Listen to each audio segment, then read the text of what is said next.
tidurnya orang berpuasa itu ibadah. Orang Arab itu jengkel. Ini orang Indonesia mentang-mentang bikin hadis. Tidak pernah Rasulullah bilang tidurnya orang berpuasa itu ibadah. Kenapa? Kalau orang Indonesia dia putar itu. Bahwa kalau tidur supaya kau menghindari dosa.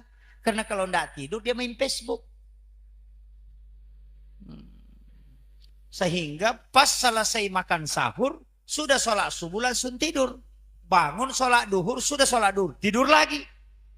Bangun sholat asar, sudah sholat asar, tidur lagi. Nanti 5:30 baru bangun.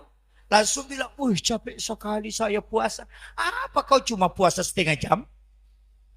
Ini. Tapi dosanya tidak banyak. Karena tidak pernah gosip, tidak melihat apa-apa. Makanya tidurnya itu menjadi ibadah. Ini yang harus dipaham, Pak.